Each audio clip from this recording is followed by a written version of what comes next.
సొలొమోను చెప్పిన సామెతలు. జ్ఞానము గల కుమారుడు తండ్రిని సంతోషపరుస్తాడు, బుద్ధిలేని కుమారుడు తన తల్లికి దుఃఖం పుట్టిస్తాడు. జ్ఞానము, నీతి ఈ రెండూ యువకులకు అవసరమైన లక్షణాలు. జ్ఞానము గల వ్యక్తి నీతిని అనుసరిస్తాడు, నీతిమంతుడు జ్ఞానమందు ఎదుగుతాడు. జ్ఞానము గల కుమారులు తల్లిదండ్రులను సంతోషపరుస్తారు. తమ సంతానం జ్ఞానహీనులైతే తల్లిదండ్రులకు ఎంతో దుఃఖం. 5వ వచనం, వేసవికాలమున కూర్చుకునేవాడు బుద్ధిగల కుమారుడు, కోతకాలమందు నిద్రించే కుమారుడు సిగ్గుపరిచేవాడు. దేవుడిచ్చిన అవకాశాలను సద్వినియోగపరుచుకోవాలి.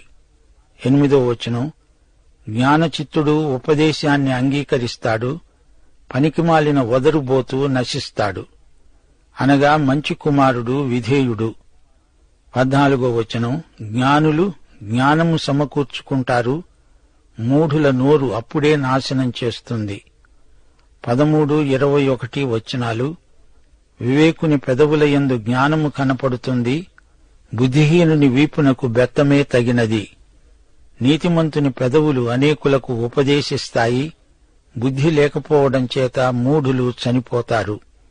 31వ వచనం, నీతిమంతుని నోరు జ్ఞానోపదేశములు పలుకుతుంది, మూర్ఖపు మాటలు పలికే నాలుక పెరికివేయబడుతుంది.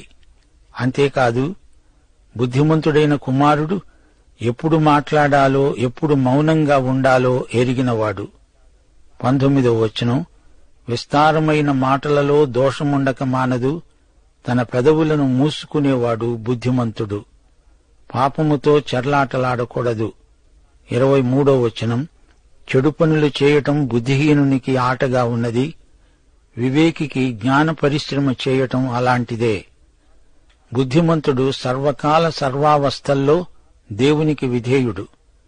నీతిమంతుడైన యువకుడు దేవుని కాపుదలలో భద్రంగా ఉంటాడు. అతని అక్కరలన్నీ తీరుతాయి. 2, 3 వచనాలు, భక్తిహీనుల ధనము వారికి లాభకరము కాదు, నీతి మరణము నుండి రక్షిస్తుంది. యెహోవా నీతిమంతుణ్ణి ఆకలిగొననీయడు, భక్తిహీనుని ఆశను భంగం చేస్తాడు. 24, 25 వచనాలు, భక్తిహీనుడు దేనికి భయపడతాడో అదే వాని మీదికి వస్తుంది. నీతిమంతులు ఆశించేది వారికి దొరుకుతుంది. సుడిగాలి వీచగా భక్తిహీనుడు నిలవడు, నీతిమంతుడు నిత్యము నిలిచే కట్టడము వలె ఉన్నాడు. మరో మాట, దేవుడు అతణ్ణి జీవమందు మరణమందు కూడా ఆశీర్వదిస్తాడు. 6, 7 వచనాలు, నీతిమంతుని తలమీదికి ఆశీర్వాదాలు వస్తాయి, బలాత్కారము భక్తిహీనుడి నోరు మూసివేస్తుంది. నీతిమంతుణ్ణి జ్ఞాపకం చేసుకోవడం ఆశీర్వాదకరం, భక్తిహీనుల పేరు అసహ్యం పుట్టిస్తుంది. ఇలాంటి బుద్ధిమంతుని మాటలు జీవం పుట్టిస్తాయి. 11వ వచనం, నీతిమంతుని నోరు జీవపు ఊట, భక్తిహీనుల నోరు బలాత్కారాన్ని మరుగుపరుస్తుంది. 20, 21 వచనాలు, నీతిమంతుని నాలుక ప్రశస్తమైన వెండి వంటిది, భక్తిహీనుల ఆలోచన పనికిమాలినది. నీతిమంతుని పెదవులు అనేకులకు ఉపదేశిస్తాయి. 31, 32 వచనాలు, నీతిమంతులు జ్ఞానోపదేశం చేస్తారు, వారి పెదవులు ఉపయుక్తమైన సంగతులు పలుకుతాయి. 16వ వచనం, నీతిమంతుని కష్టార్జితం జీవదాయకం, భక్తిహీనునికి వచ్చే రాబడి పాపం పుట్టిస్తుంది. నీతిపరుడి పనిని దేవుడు ఆశీర్వదిస్తాడు, పని సఫలమవుతుంది, అభివృద్ధి చెందుతుంది. 30వ వచనం, నీతిమంతుడు ఎన్నడూనూ కదిలించబడడు, భక్తిహీనులు దేశములో నివసింపరు. నీతిమంతుల భవిష్యత్తు క్షేమకరం, ఆనందమయం.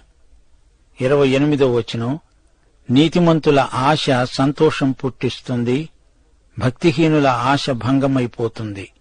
సోదరుడా, సోదరి, నీవు నీతిమంతుడివైతే, జ్ఞానివైతే, నీ నోటి మాటల్లో నీ నీతి జ్ఞానము ఉట్టిపడుతాయి. అంతేకాదు, నీ క్రియలలో నీ నీతి జ్ఞానములు తేటగా కనిపిస్తాయి. నీతిమంతుని మాటలు ఆశీర్వాదకరమైనవి, అతని మాటలలో జీవపు ఊట ఉబికి వస్తుంది. నీతిమంతుడు జ్ఞానాన్ని సేకరించుకుంటాడు, అమూల్యమైన మాటలు పలుకుతాడు, ఉపదేశిస్తాడు.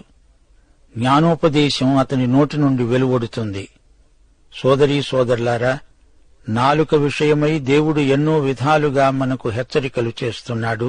కొలస్సీ పత్రిక 4వ అధ్యాయం 6వ వచనం, ప్రతి మనుష్యునికి ఏలాగు ప్రత్యుత్తరమివ్వాలో అది మీరు తెలుసుకోవటానికి మీ సంభాషణ ఉప్పు వేసినట్లు ఎల్లప్పుడూ రుచిగలదిగా కృపాసహితముగా ఉండనీయండి.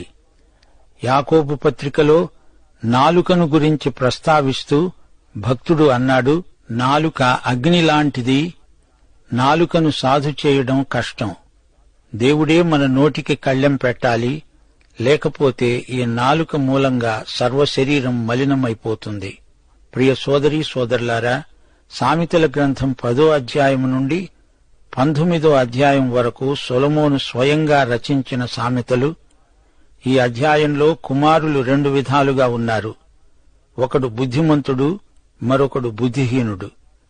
తప్పిపోయిన కుమారుని కథలో తండ్రికి 2 కుమారులు, ఒకడు ఇంట్లో ఉన్నాడు, ఇంకొకడు బయటికి వెళ్లి తప్పిపోయాడు. ఇస్సాకు 2 కుమారులను చూడండి, యాకోబు, ఏశావు. ఏశావు మూలంగా తల్లికి ఎంతో బాధ. అతడు అన్యస్త్రీలను పెండ్లాడాడని తల్లి బాధపడింది. భక్తిహీనుల ధనము వారికి లాభకరము కాదు. గెహజీ ఎంతో లాభం సంపాదించాడు, కాని కుష్ఠురోగం ప్రాప్తించింది. లూకాసు వార్త 12వ అధ్యాయం 20వ వచనంలో దేవుడన్నాడు, వెర్రివాడా, ఈ రాత్రి నీ ప్రాణం పోతుంది. నీవు సిద్ధపరిచినవి ఎవరివవుతాయి?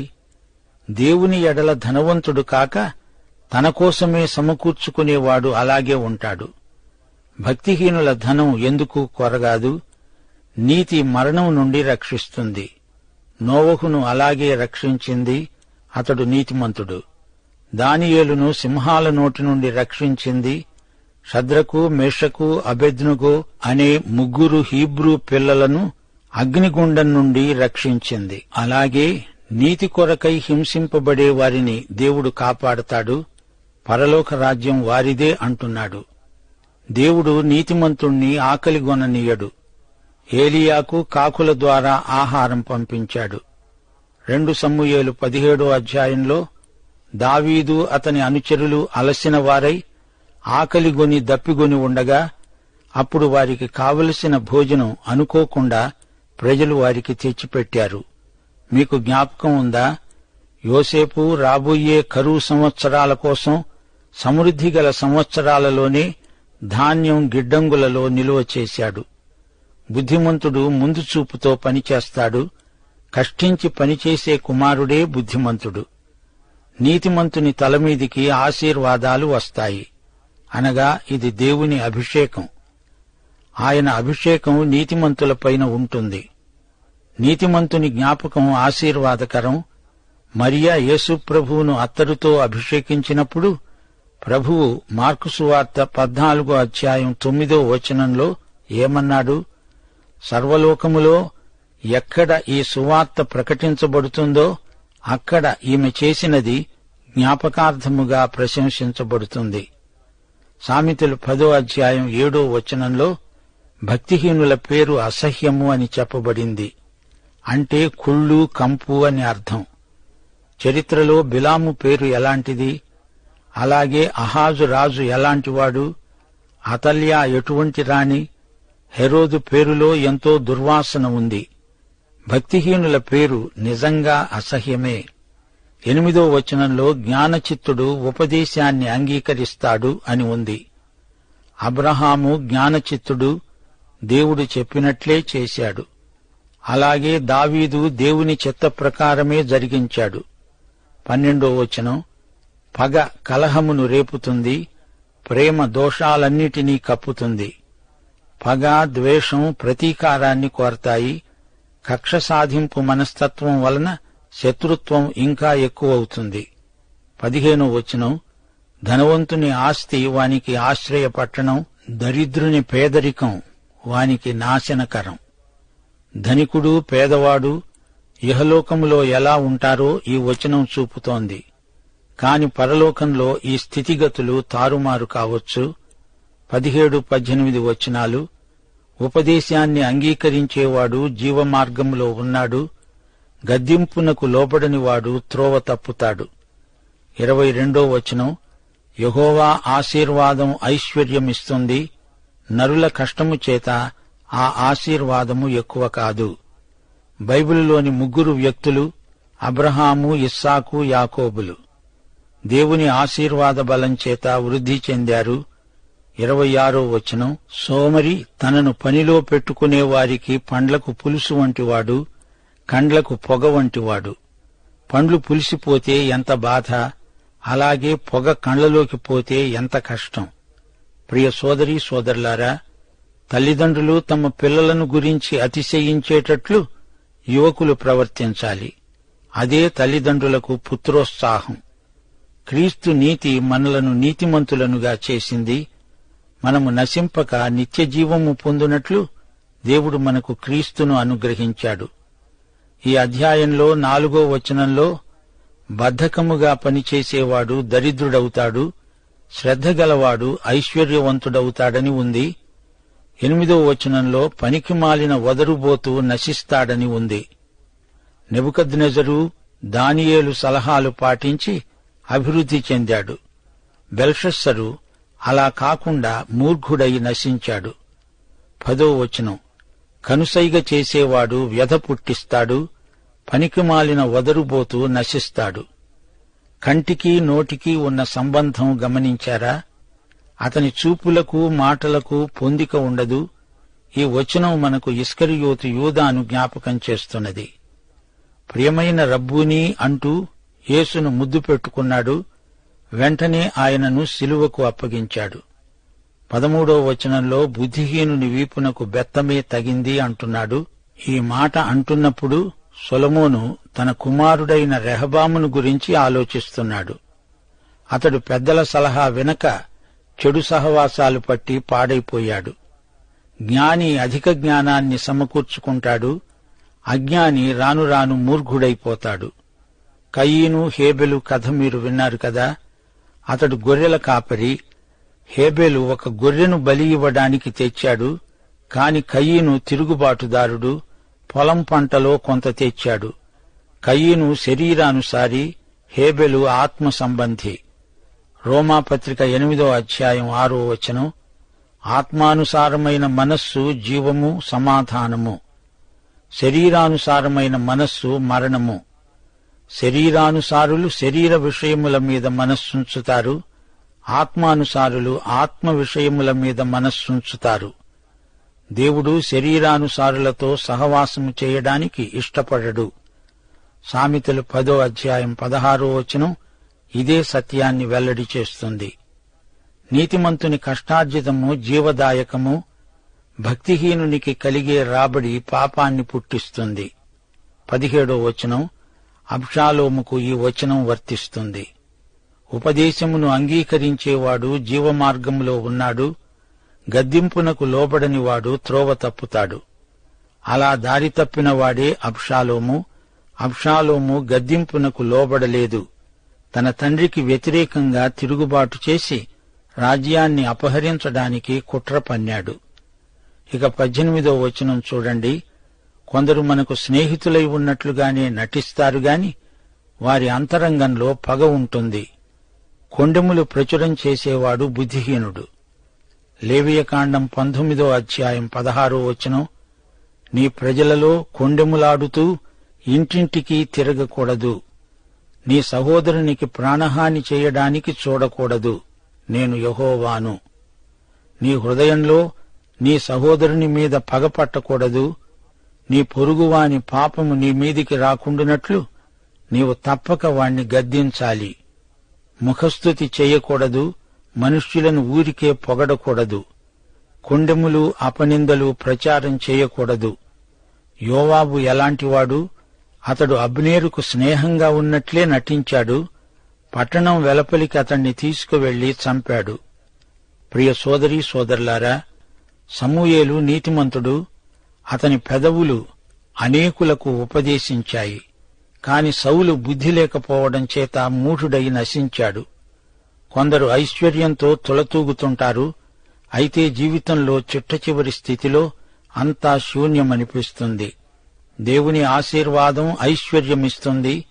నరుల కష్టం మాత్రమే ఆశీర్వాదానికి మూలం కాదు. క్రైస్తవ విశ్వాసులు ఉన్నత నైతిక ప్రమాణాలు పాటించాలి. అప్పుడు దేవుని ఆశీర్వాదం ఎల్లకాలం నిలిచి ఉంటుంది. వివేకి జ్ఞాన పరిశ్రమ ప్రశంసనీయమైంది. సోమరులు తమ యజమానులకు సమస్యలు సృష్టిస్తారు. దేవుడు మనకు పరలోక విషయంలో ఆత్మ సంబంధమైన ప్రతి ఆశీర్వాదము అనుగ్రహించాడు. ఇదే కొత్త నిబంధన ఆర్థిక శాస్త్రం. నీతిమంతుడు కదిలించబడడు. ఈ సత్యాన్ని చరిత్ర చెప్పకే చెబుతోంది. భక్తిహీనులు దేశంలో నివసించరు. ఎందరో ఫరోలు వచ్చారు పోయారు. వారిని జ్ఞాపకం చేసుకోవడానికి ఎవ్వరూ ఇష్టపడరు. కాని నీతిమంతులు ఎల్లప్పుడూ మన జ్ఞాపకంలో ఉంటారు. వారిని మనము మరచిపోలేము. యేసుక్రీస్తును ప్రతిక్షణము జ్ఞాపకం చేసుకుంటున్నాము. ఆయన మన రక్షకుడు. ఆయన త్వరలో రాబోతున్నాడు. ఆయన యందు విశ్వాసమును బట్టి నీతిమంతులైన వారు ఎన్నడూ కదిలించబడరు. ప్రియ సోదరీ సోదరులారా, వింటున్నారా? ఈ అధ్యాయం మనకెన్నో సత్యాలను నేర్పింది. నైతిక జీవితంలో దేవుడు నిర్ణయించిన ప్రమాణాలు మన ఆనందానికి హేతువులు. మన మనోభావాలకు అతీతమైన నీతి క్రీస్తునందు మనకు లభించింది. సామెతల్లో ప్రతిసారి ఒక మంచి వ్యక్తిని చూపి వెంటనే ఒక చెడ్డ వ్యక్తిని కూడా రచయిత మనకు చూపుతాడు. దుష్టుడు తాత్కాలికంగా అభివృద్ధిలో ఉన్నట్లు కనిపించవచ్చుగాని అంతిమ విజయం నీతిమంతునిదే. దేవుడు ఇశ్రాయేలుకు వాగ్దానం చేసిన రాజ్యం శ్రేయో రాజ్యం. ఆ రాజ్యములో ఎవ్వరూ ఆకలిగొనరు. సామెతలు 10వ అధ్యాయం 3వ వచనం. దేవుడు నీతిమంతుణ్ణి ఆకలిగొననీయడు. ఇది దేవుని రాజ్యంలో ప్రవర్తిల్లే ఆశీర్వాదం. ద్వితీయోపదేశకాండం 24వ అధ్యాయం 17 నుండి 22వ వచనం వరకు. ఇది దేవుని రాజ్య ఆదర్శం. ఈ రాజ్యంలో న్యాయం ప్రవర్తిల్లుతుంది. విధవరాండ్రకు అన్యాయం జరగదు. బీదలకు కడుపు నిండా అన్నం దొరుకుతుంది. ధనవంతులు బీదలను వేధించరు. సర్వప్రజలు సమృద్ధిలో జీవిస్తారు. అది శ్రేయో రాజ్యం. సామెతల గ్రంథంలో ఉపదేశించబడిన ఆర్థిక సూత్రాలు అన్ని కాలాలకు వర్తిస్తాయి. ధనం ప్రజా సంక్షేమానికి వినియోగమవ్వాలి. ధనాన్ని దుర్వినియోగం చేయరాదు. దాతృత్వం గొప్ప సుగుణం. దుర్లాభాపేక్ష తగదు. ఇతరుల అక్కరలను గుర్తించాలి. ఆర్థికమైన ఇబ్బందులు అజాగ్రత్త వలన కొని తెచ్చుకోకూడదు. లంచాలు పుచ్చుకోకూడదు. బీదలకు సహాయం చెయ్యాలి. అనవసరంగా ప్రతిదానికి బాకీలు చేయకూడదు. సామెతల గ్రంథంలోని నైతిక సూత్రాలు కాలదోషం పట్టనివి. దైవాశీస్సులు. ఆమేన్.